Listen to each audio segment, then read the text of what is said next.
ഇത് വേണ്ട ഇന്നത്തെ ഫുഡ് എല്ലാം വേസ്റ്റ് അതിലിപ്പോൾ തെങ്ങിനിട്ടിട്ട് മൂടിയിട്ട് അവിടെ ഇടും. ഫുള്ള് കഴിഞ്ഞിട്ട് കുറേ വേസ്റ്റ് ഉണ്ട്. വേണ്ട അനാറ് വരെ ഉണ്ട്, അനാറ് വരെ ഉണ്ട് കേട്ടോ. ഇത് അങ്ങനെ പച്ച കൊടുക്കും, ഇത് പുഴുങ്ങിയിട്ടും കൊടുക്കും.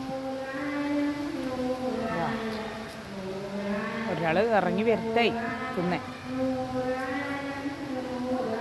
ഒരുപാടുണ്ട് ക്യാരറ്റും ഇതെല്ലാം ഇന്നത്തെ വേസ്റ്റ് അതാണ്. ഒരുപാട് ക്യാരറ്റും ആപ്പിളും അങ്ങനെയെല്ലാം ഉണ്ടായിരുന്നു. അത് ആപ്പിളെല്ലാം ഇപ്പം മുറിച്ചിട്ട് കൊടുക്കും.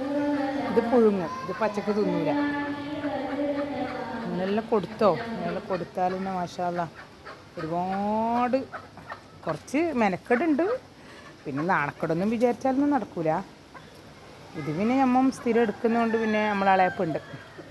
അളയപ്പോൾ കടയിൽ നിന്ന് വരുമ്പോൾ ഇങ്ങോട്ട് എടുത്തിട്ട് വരും. പാടാണെങ്കിൽ നമ്മളോട് പോകാൻ പറയും. അതൊന്നും പ്രശ്നമൊന്നുമില്ല. നാണക്കെടൊന്നും വിചാരിച്ചില്ല. അത് നമ്മൾ മാർക്കറ്റിലെല്ലാം പോകുമ്പം കുറച്ചെന്തെങ്കിലും വേസ്റ്റോ പച്ചക്കറി വേസ്റ്റെല്ലാം ഉണ്ടെങ്കിൽ എടുത്തിട്ട് വന്നാൽ ഇവർക്ക് തന്നെയല്ലേ ലാഭം. എത്രയോ ലാഭമാണ്. ഇൻഷാ അല്ലാഹ് അങ്ങനെ എല്ലാവരും ട്രൈ ചെയ്ത് നോക്കിട്ടാ. പറ്റുന്നെങ്കിലേ എല്ലാവർക്കും ആവണമെന്നില്ല, എന്നാലും പറ്റുന്ന ആളെല്ലാം ചെയ്യുക.